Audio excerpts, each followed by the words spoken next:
Greetings, I am Liz and I use she, her. And I am Scandal and I use they, them. And let's play a game together! Oh, All right. yes. Alright, so we have discovered that, given the entire nature of the name of this chapter, that Portia is very important to Nadia, and Nadia going to spend a long time on this question. Oh yeah, a real long time. I'm also like, Nadia, do you know anyone else? No. No. There are no other characters in this game. Other than the 6 that they have really established, and the other ones are just sort of there as background noise. I'm also just I'm again going to say the castle's basically Barbie Castle. Yes. The only people that are in here are Portia and the courtiers and now her sister. There are no other servants. There's the no Prime one. Minister. He's here. He's here. He's here. God, I don't know if you've ever seen a Barbie movie, but like it is amazing. So the CGI cartoon Barbie movies, they have almost no cast in them. Like they're very judicious and thoughtful with their the cast that they do have. Yes, and with their CGI like choices and their budget. However, when you really think about it, you go, God damn, there's no one in here. Nobody lives in this place, this field of isolation. Even in like the 12 dancing princesses in their giant ass castle, there is one person that's kind of an all-purpose pseudo manservant thing, and that's it. I have not really seen them, but honestly, I've seen enough GIFs clearly to know. Yes. So, all my friend has seen is Preminger, and that's all that matters. Alright, the library is quiet today as I pore over dusty tomes in an overstuffed armchair. Nadia is still in her contemplation tower, leaving me alone to my research. What the fuck am I researching? Yeah, I was wondering that myself. I was going to say, also, wasn't it late/bedtime? She went to her contemplation tower. Why aren't we going to bed? We were in our literal bedroom. Maybe this is the next day? Oh, maybe she spent... I only need to go for a brief period, which means I will spend all night there. And then you'll get up. Next day. You've been up really early. You hate everything. You might be sore now, finally. And you know what? We're going to go generically research what are we doing? I was also very curious going, I thought when you poured over things, you P-O-U-R, because you're like pouring. Is it P-O-R-E, like a pour? I thought it was P-U-R. P-O-U-R, excuse me. P-O-R-E? Yeah, I don't know why pouring. I was like, that is a different pour than I'm familiar with. All right, so she's still doing it, and whatever research we're doing. I've already read books on ghosts, hauntings, and supposed reincarnations and poltergeists. Even one on animal transformation. Apparently we're researching Lucio-related things. Apparently we are researching magician stuff and also going, is this thing actually possible? Which is interesting to me, because again, I'm like, what is...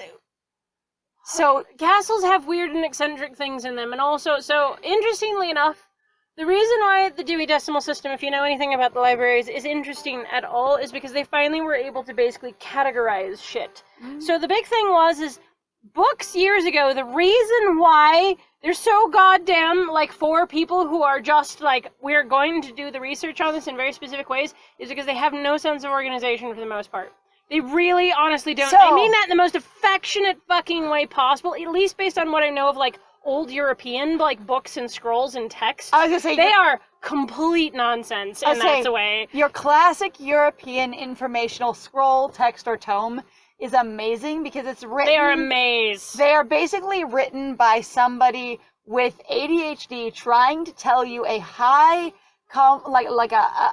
complex meme with, 9 layers of backstory and asides and you should know, and by the way, I remembered. There's also a lot of, like, journals, basically, so that was the reason why everybody wrote journals in a very specific style, was because they all assumed that basically you were going to be leaving this history for your descendants. So you didn't put in a lot of, like, personal details, or honestly didn't give necessarily a lot of context sometimes. So depending on who wrote it, you could go from way too much, like, just TMI, and the other one of just going like, what the fuck, you're speaking in tongues! Other ones going, grandmother's favorite recipe, and then the moon was completely full, and tonight on the harvest, where my family always meets, and you have no context for what any of those are. And Andrew was a good kisser. And that's all you've got, and you're like, what does that mean? Did you bone Andrew? Did you just go out with Andrew? Who the hell's Andrew? He hasn't been mentioned until now. Exactly! Anyway, I was just going to say, why are we in Nadia's library researching all of this instead of Astra's library? And also, asking Astra more questions. And I'm like, I can see Corazon potentially not, but also like Corazon possibly doing so, because at this point going, I don't have information on this, you clearly know more, Astra fucking show up. I was gonna say, this actually makes a lot of sense for Corazon specifically, but what would the other MCs be doing? I know! But also, like, Nadia, you have a ton of books on magical things and supernatural things? That seems really strange, actually. Especially if he's like, what do you mean he's not full dead? He's only part dead? Part dead, and yet I found nothing. No clues to help me tell how Lucio could be wandering the forest in the form of a goat. Bleh. Bah! An owl swoops into the library from an open window as I'm reading, landing on the armrest of my chair. Do you genuinely still think it's an owl? An owl comes when she whistles. An owl flies in. Or do you think it's Chandra? I need to know. I mean, honestly, I can see something like, if you want to describe it as like I'm startled, you go, there's a flutter of feathers and sound, and I'm surprised, and oh, it's Chandra. Like, you can do stuff like that, but the thing about... But this isn't a bird, a thing. It is an owl. Uh-huh.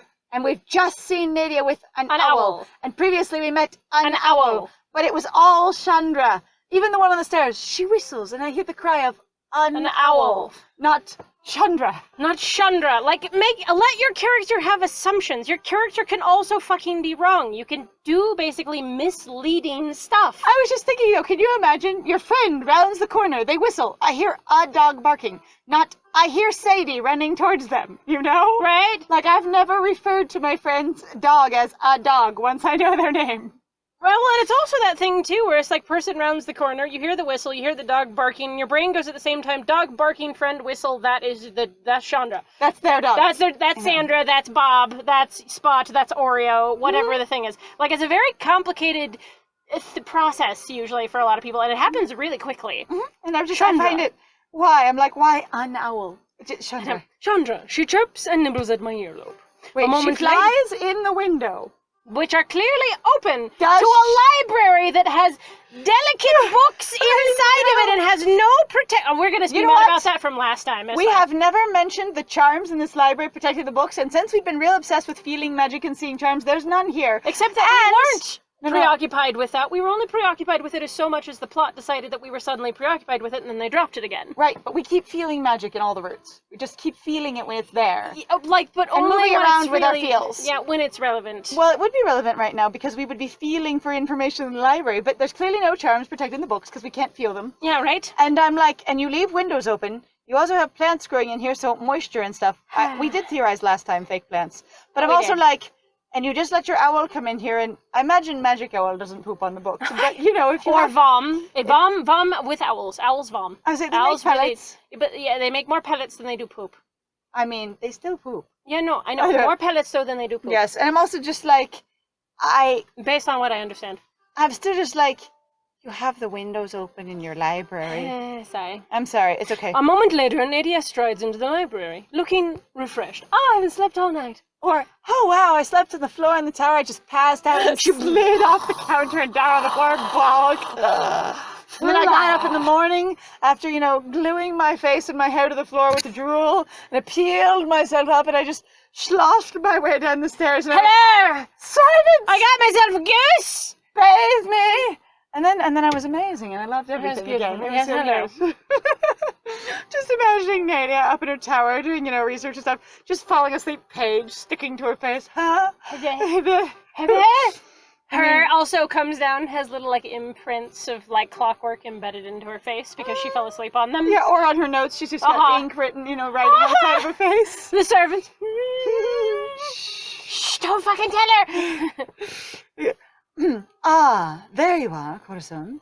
Doing a little light reading. Because now joke? you're Hermione. Also are you doing a little light reading? Because I have 19 books out spread across everything. Yes, we're mocking it. We're being playful. I appreciate the playfulness, but also some of it feels very silly and poorly paced. And also, again, it's a lack of basically comprehension with characters. And also I have a very specific character in mind. And so this seems a little bit too much. I'm still like, is this the next day or not? Or did we just stay up late at night? She looks down in amusement at the towers of books surrounding my chair. I thought I might be able to find something on Lucio. Not on Lucio. About his current state. Yes. but still. On Lucio. On Lucio. My brain is on Lucio. I can't put Lucio down. Lucio is there. Excuse me. I'll stick myself on Lucio. I will hatch him like a baby bird. There it is. I found information on Lucio. I hatched it myself. The fuck. Grabs Lucio, looks at him. Oh, there is information here. Oh, there is. It's written into the scripts of his fur. See, one of those shaved-in tattoos. Actually, You're one of those furries. What I was thinking though is like on Lucio, as if people were writing about him in these books. Right. You know, stuff on Abraham Lincoln, stuff on the Chronicles of Narnia. Yeah, it's just oh, and did you? I don't know what's in my library. I'm also like, she assumed that you were just sort of fucking around, just reading extensively, clearly about something, but going, what would be your topic focus? So strange. Is the peasant entertained by being in my library? Like, or suggest it this way. Ooh, a magician doing magical research for magical things because about of magic. Me. You're doing the magic learning right in my castle. I shake my head, trying not to feel too frustrated. I was not up all night. And so, still now, I have nothing. I was up all night and yet nothing. So we are saying that neither of us I'm like, slept. at this point, Corazon is like, I am in pain. The answer is no. Corazon is, fuck you, I would sleep. Fuck you, I go to bed. I have Now, chronic did I pain. get up early, potentially? Possibly. Sure. Also possibly because you can't stay asleep that long, because sometimes if your pain hurt that much, you get up anyway. And you go, I actually usually only sleep in like 3 to 4 hour stints, because otherwise I get stiff and sore. Because you can't sleep always on a particular side of your body. Thank you. Mm-hmm. Or if you don't move it, it gets sore. That's the thing. I can't find any evidence of this ever happening before. At least not in these books, in this one library. Disappointed. Hi. New territory. How exciting and disgusting. He was always a trendsetter. Oh my god. Was he? I thought you also, like, specifically bragged in Julian's route about going, like, we're trendsetters, we set things. You were just like, I'm better. That's all. That's all this is, everybody. The trendsetters judging trendsetters. I set trends better than you set trends. I set better trends. Than you. So you set the trend of everyone, just slicking back their hair and looking gross. I set the trend of string worms on your belt. Oh. Yeah. My trends are better than yours, and they last longer. They're not just a fad. Fun. Trendsetter. Thank you for looking, Corazon. It's rather proactive of you. As if you've never been proactive before. Ouch.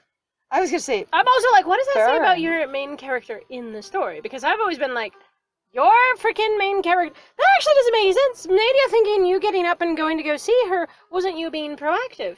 She didn't fucking think of... That's very proactive of you. Amazing, you.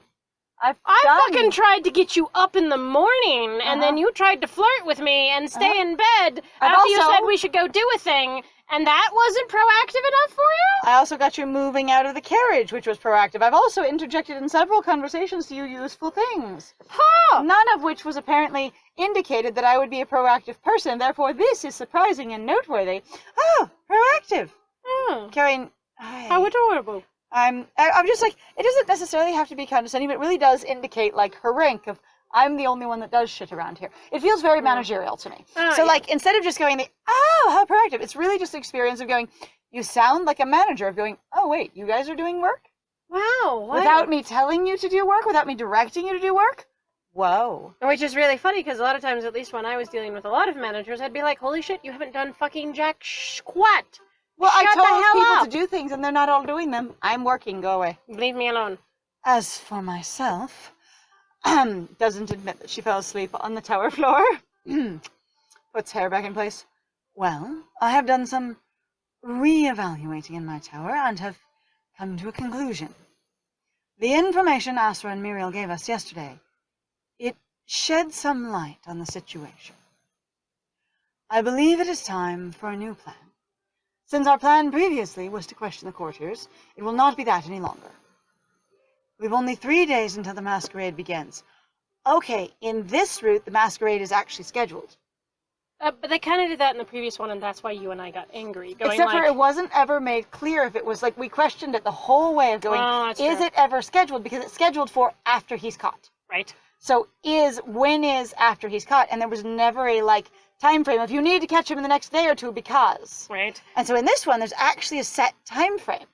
There's also the thing that kills me about this one, because I'm like, didn't you literally just fucking say in this one too that you needed to go catch Julian before you would have the masquerade, or to have the masquerade you must have Julian? I'm pretty sure at the beginning of this that was what she said. And so it's basically we need to change our game plan because we've only got 3 days to figure this out.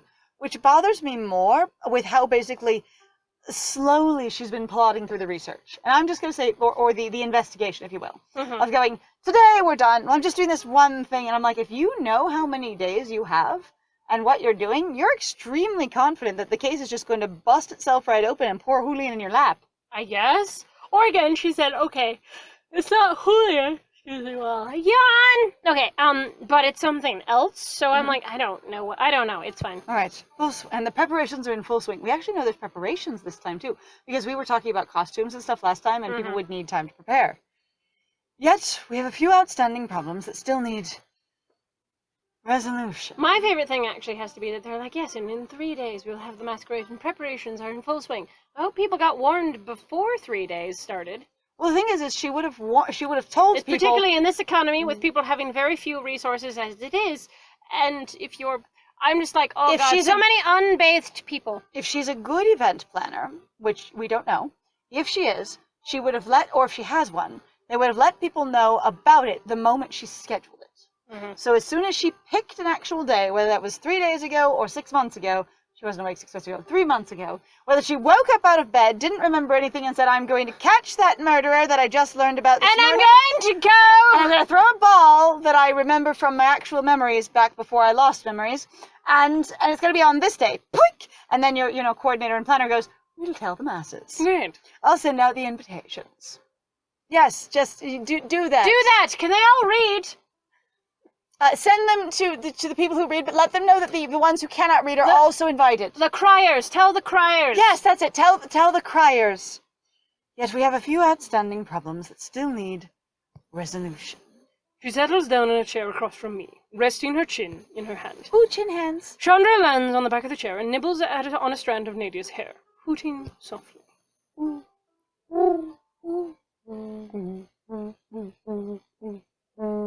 I have invited Volgora and Volta to lunch. You and I will discover exactly what they are keeping from me. Honey. With both of them at once, Honey. in the same room, in one lunch. Honey. Hmm? We're not going to pursue that plan anymore. Let us pursue that plan, just slightly modified. Instead of going out to people's houses, I've invited them here, and instead of seeing them one at a time, we're going to see them in pairs. So basically what I've decided is, bring them to me and expedite things. Instead of possibly isolating them so that also you can hear their stories independently of each other and they can't look to each other for clues or hints or anything. Why would you do this? Because like, even I'm just going to call this as stupid. Every time she interviews someone, it gets faster. Oh my god. Exactly. What they are keeping from me. Excellent. But before that, we need to deal with the Portia situation. Oh. Sadness overtakes Nadia's expression. She clearly cares a lot. I don't really see what the big goddamn deal is. She gently scratches under Chandra's chin to comfort herself. I scratched the owl to make me feel better. Owl. Also, I love it when owls pick up their heads. So most of the time you don't realize is that owls actually have an underside to their beak. Because a lot of them are just straight, the way that their eyes are oriented on their faces, you go, that is, to my brain, I was always like, that's just how their jaw and their whole facial experience is. But if they open their head and they pick up their heads, there's a whole experience under here, and it's wild looking. There's a whole lovely neck thing going on. Also, they have very long leggies. They do! There's not a lot of owl in there, mostly feather. Mostly feather. Mostly feather. Yesterday, we discovered it was likely Portia who wrote to my sisters. Sister or sisters? Yes, I think. Was it to all of the sisters and just one came? I think the one sister said that we received your letter. I don't know if she said I. I think she might have said we. Okay. I would like to know for sure. We can ask her directly, but there will be no guarantee of her honesty. Therefore, we have to develop a ploy, a plan, a scheme, something to trick her into being honest, because I don't trust her. Corazon, here, read this thing for me. Read it out loud. I have an idea. I'm trying to figure this out. I need someone else to say it. This is real easy. I'm to have a thing in a fucking book. Really basic. Walks up to Portia. Corazon says, could you tell me how to pronounce this? Yeah, exactly. Something real simple like that. Not read this or anything, just, how do you pronounce this? Please. Portia, oh, this thing. Like such and such. She's such, she's very nurturing. She's very helpful. She would just do it. Nadia, from behind the, curtain. Oh, clever! Corazon. Oh my god, it was so hard. She's not very complex. Or we can test how far her devotion truly goes. Which sounds like something a man would say, for sure, when going, and I will test the loyalty of the woman that might be interested in me or that I am interested in and see if she is trustworthy by pushing her to her limits. Like, I've heard this in movies. And I mean, I swear I've also seen it, like, sometimes with women. That's the reason why some people like the romance trope of see the guys fight over you to see how far they'll go. Oh, how far his devotion truly goes. Yeah, see? That's fair. I'm just I went romance. Just a romance thing. Okay, cool. So basically you're involved with Portia already. Let's test her, or let's ask her directly. Oh, we get to choose. What? Was she setting it up for us to choose? What? I didn't feel like that was we could do this or this. Corazon, what do you think? I think it was I thought it was I could do this thing, but she might lie. So we could always do this. Not, hey, which one? I think Corazon would be direct.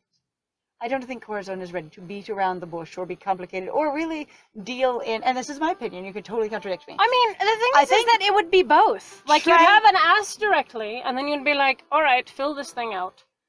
But, well, it depends on whatever it is, But test her doesn't sound like put a test, though. It's test how far her devotion really goes. It sounds like a complex scheme. Yeah, that sounds really, that's what I'm like, that sounds... you don't have time for a complex scheme with 3 days. Yeah, no kidding. So, that's my opinion. It's also like Corazon was like, you should ask her. Also, if you're trying to connect we really literally did ask. say, like, we did make the choice already, ask her. Why are we having this pop up again? Oh, and that's the interesting thing is I kind of feel, it almost feels like one of those job applications where they're like, we'll see how consistent your answers are. Some of the questions will be very similar, so we can see that you have consistency in your answers. Let's be direct. Because there really was a back there in the carriage, what should I do? Why don't you ask her?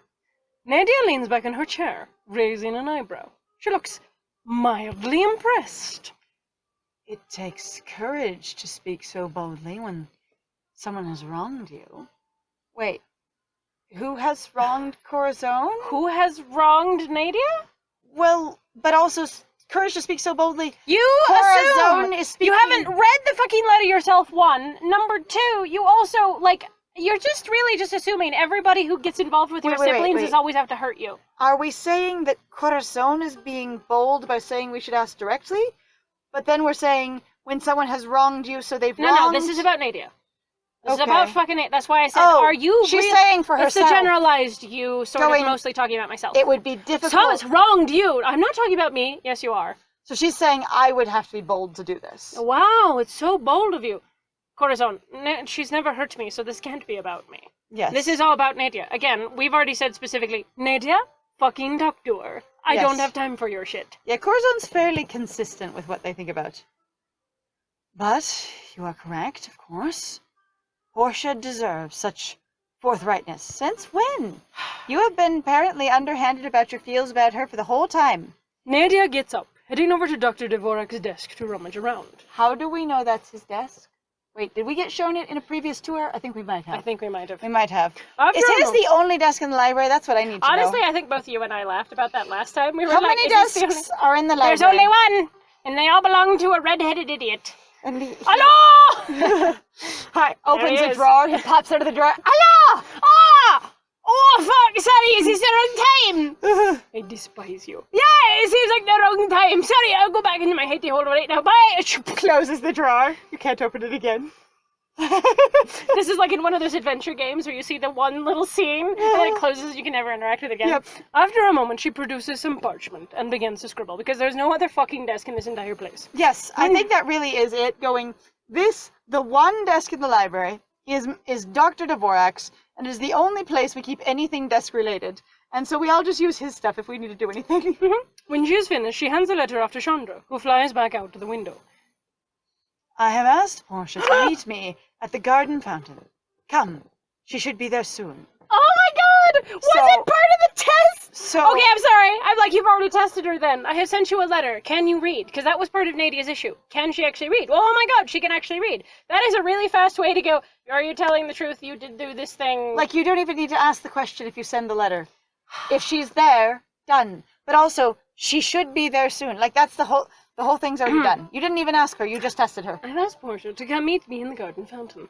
In the garden fountain. At the garden fountain. Portia, put on something white and gossamer and meet me in the fountain. Corazon, make sure it has bones. Ooh. Come. Yes, come. She should be there soon. Okay, but when is our luncheon scheduled? I don't know! I take her hand as she offers it. No, I don't. And we walk together to the garden. I mean, if she offered it formally, Corazon may, like, I will escort you kind of thing. And be like, Be more this like is I what we're offer you doing. my arm, not my hand. Yes. Because there's too much, like, tiredness, I think, if you're going to say, character has had a lot of pain right now. You're not having a lot of, like, directly reaching out. It'd be like, I offer you my arm. There's also very little communication going on in reference We to, have like... completely lost most of that. Again, Nadia has curled in on herself in very much, and the game has moved its focus very much to, like, fully just to her experience. Yeah. And so there's less of the character talking about themselves and or her interacting with the character so much as just telling things at them and then leaving. Mm-hmm. Which, yeah. We go to the fountain and settle down on its lip, waiting. Nadia trails her hand idly in the water, causing little ripples that spread out over the edges of the pool. If it's a fountain, it should already have ripples through it because the water should be moving. It should, technically speaking. Maybe there's a still pool at the bottom and then your fountain stuff is over there and doesn't run into the full bottom. So That's some of them have, the like... fountain, so I don't think so. It looks like it's very much equivalent on all sides. There would be rippling. Yeah. I'm not quite sure what I shall do if she does not come. Portia. She may be my employee, but she is also my friend. She's your fucking servant, honey! What era are you from? She's my employee! Oh my god, I need you to know. I find it, like, that suggests a lot about basically Procrin job structure. That she's not a servant, she's an employee. And it's not a rank thing, it's literally just, I am the boss. So to her, I'm not the countess. To her, I'm just boss. That sounds fascinating. I kind of like that idea. I'm like, when did employee actually first? First known usage of employee was in 1822. Okay. I appreciate that if you're trying to do something, no, it's a willing thing, it's a job thing, it's a whatever. I don't agree. Well, and the thing is, because employee is a very specific experience, and if she is the countess and she is the law, there is no fucking Is she Jeff Bezos? Is that the argument y'all are suddenly making? Well, that's what I was going to be like, is going, I mean, there was, as far as, like, Portia implied, a level of, like, interviewing and receiving this position somehow. Right? But also, if But Portia, that happens anyway! if Portia can't read and is connected to no one, how did she get this job? No idea. I am very interested in how she came to find out. Like, did she literally go, my brother disappeared in, the city that has a Vesuvia. name. In Vesuvia. My brother disappeared in Vesuvia 3 years ago, and I'm going to see if I can go and find him because, you know, I can't get a hold of him in any other way. Uh-huh. And so when I go there, I know somehow that he was working at the palace. And so I go to investigate the palace, and I find out they're hiring, and I just happen to get this job. Because they're just hiring at the palace. Well, the My thing brain is like, going, how did one, you get in, and two, her going, right, you showed up right in the moment where I had just woken up and went, dear God, I need a handmaiden that's not connected to any of this. I will hire you. Portia at that point has an incredible, like, teen protagonist kind of story. I walked into the city. I didn't know what I was going to do, but I went straight up to the castle. There was a very beautiful, play that regal, story. right? Very beautiful, regal, and, you know, slightly confused looking woman, you know, there. She looked a little bit lost. I asked if I could help her, and she said, you might be able to. And I found myself in this job. And then you have, you know, flashbacks as she moves forward through things. Like, I would play that story. That sounds fascinating. Yeah, sounds great. Honestly, we have Solitaire, and then we also have Portia's backstory of being the teen protag. Yep, teen protag to get this job. Yep. Nadia takes a deep breath, and then begins to speak again. You know that I was in a deep sleep for years. You said You said 1 1 year. year. Wait, you said you were asleep for a year. What? Hang on, for years. How many? What?